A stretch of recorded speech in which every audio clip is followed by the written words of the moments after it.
নমস্কার। মাটিয়ারি ইচ্ছে পাখির অন্তরঙ্গ নাট্যগৃহ নীড়ে সকলকে স্বাগতম।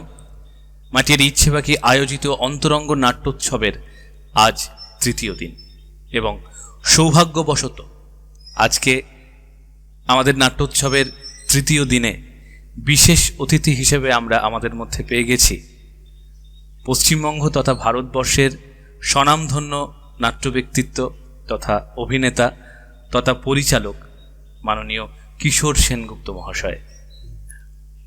মাটির ইচ্ছে পাখির অন্তরঙ্গ নাট্যগৃহ নীড়ে আপনাকে স্বাগতম কিশোরবাবু। প্রথমেই আপনার কাছে যেটা জানতে চাইব যে সকলেই হয়তো জানে যে উনি কল্যাণী নাট্যচর্চা কেন্দ্রের পরিচালক, তবু আপনার মুখ থেকে শুনতে চাই আপনার নাট্যচর্চা নিয়ে কিছু।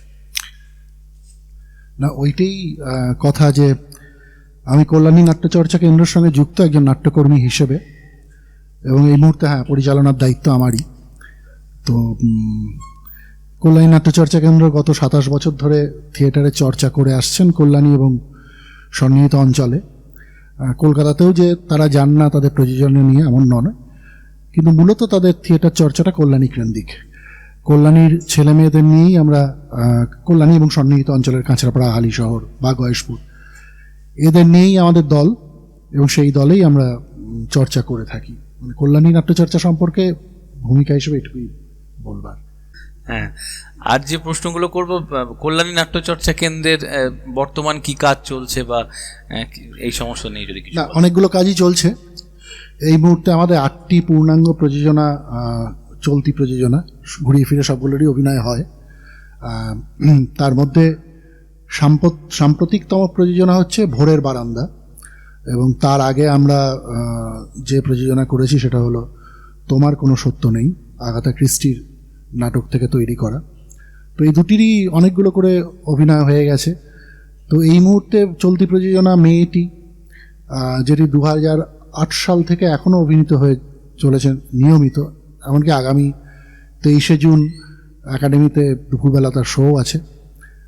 তারপরে তোমার কোনো সত্য নেই, গোড়ায় গলদ, মহালয়া, তারপরে হচ্ছে ভোরের বারান্দা, মানময়ী গার্লস স্কুল, শনি মঙ্গল, দয়াময়ীর কথা, এরকম 9টি প্রযোজনা এই মুহূর্তে আমরা চালু রাখতে পেরেছি।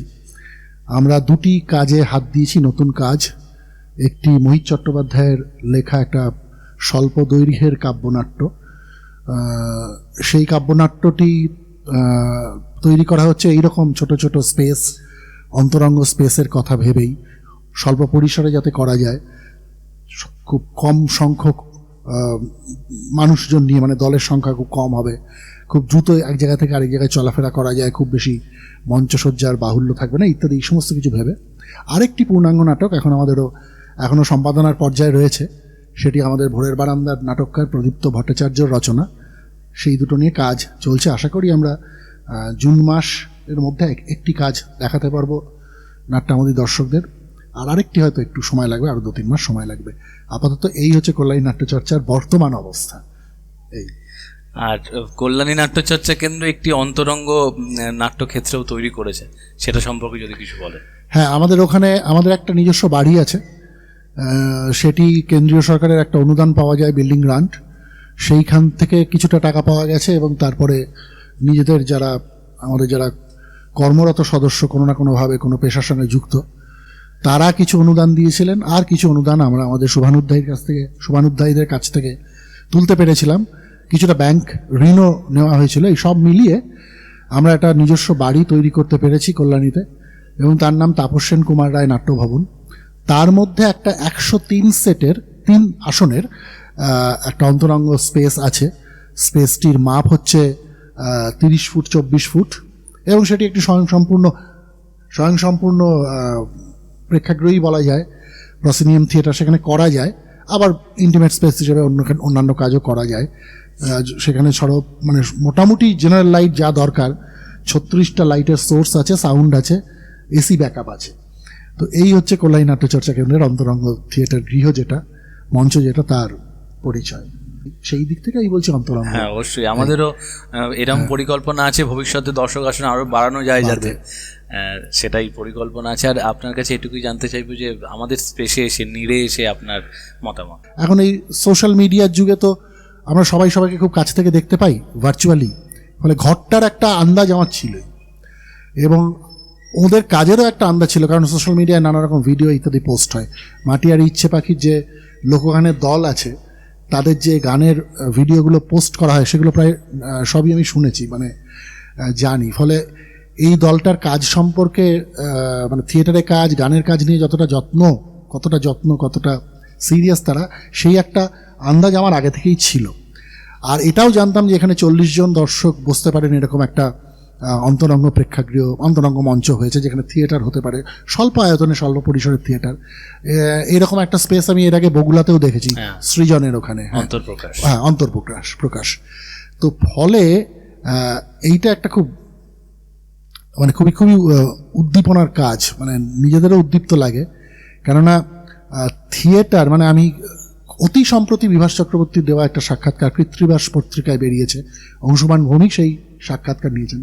তাতে বিভাস চক্রবর্তী এক জায়গায় বলছেন যে গ্রুপ থিয়েটার বলে এখন কিছু নেই। এইটা আমরা বিশ্বাস করি না। মানে এখন কলকাতার নিরিখে যদি উনি দেখে থাকেন তাহলে সত্যি হয়তো গ্রুপ থিয়েটার নেই, কারণ সেখানে এখন যে থিয়েটারগুলো হচ্ছে সেগুলো ভালো মন্দ বিচারের মধ্যে আমি যাচ্ছি না, কিন্তু সেগুলো গ্রুপ থিয়েটারের স্ট্রাকচারের থিয়েটার নয়। কিন্তু আমরা বলছি গ্রুপ থিয়েটার আছে, এবং গ্রুপ থিয়েটার আছে মফস্বলে, গ্রামে গঞ্জে, কলকাতার বাইরে। এবং সেই গ্রুপ থিয়েটারের ঐতিহ্যই কিন্তু মাটি আর ইচ্ছে পাখি বহন করে নিয়ে চলেছে বলে আমার বিশ্বাস। এবং এইটাই থিয়েটারের মূল কাজ বোধহয় হওয়ার কথা ছিল। মানে যে সময় গণনাট্য ভেঙে সৌমিত্ররা অন্য ধরনের একটা থিয়েটার করবার পরিকল্পনা করে এগোলেন, এরাই তো শিখিয়েছেন সৌমিত্র, উৎপল দত্ত, বিভাস চক্রবর্তী, অজিতেশ বন্দ্যোপাধ্যায়, রুদ্রপ্রসাদ সেনগুপ্ত, অশোক মুখোপাধ্যায়, মনোজ মিত্র, এদের কাছ থেকেই আমরা থিয়েটারের ব্যাটনটা হাতে পেয়েছি। ফলে যে থিয়েটার তারা শুরু করেছিলেন সেই থিয়েটারটা হয়তো এখন নেই তাদের বিবেচনায়, কিন্তু আমাদের বিবেচনায় কলকাতার বাইরে অসংখ্য মফস্বল গ্রামে গঞ্জে গ্রুপ থিয়েটার আছে, এবং সেই স্ট্রাকচারেই গ্রুপ থিয়েটার চলছে তাদের মতন করে, যেভাবে পারেন। আজ এখানে 40 আসনের একটা ঘর হয়েছে, সেখানে 40 জন বসে নাটক দেখবেন, এটা অনেক বড় ব্যাপার। অনেক দল আছে একাডেমিতে নাটক করে, তাদের 40 জন দর্শক হয় না। তো কাজেই এইটা একটা খুব বড় উদ্দীপনার ব্যাপার, খুব বড় কি বলবো ইন্সপিরেশন বলতে পারি।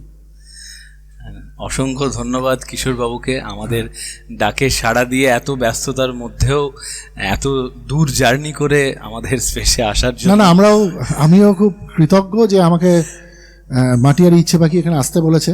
আমার একটা নতুন জায়গা দেখা হলো, একটা নতুন জায়গা আবিষ্কার করা হলো, এতগুলো নতুন মানুষের সঙ্গে পরিচয় হলো, ফলে এটা আমারও প্রাপ্তি। আর থিয়েটারে তো এই প্রাপ্তিটা চলতেই থাকে অনবরত। সত্যিই খুব ভালো লাগলো।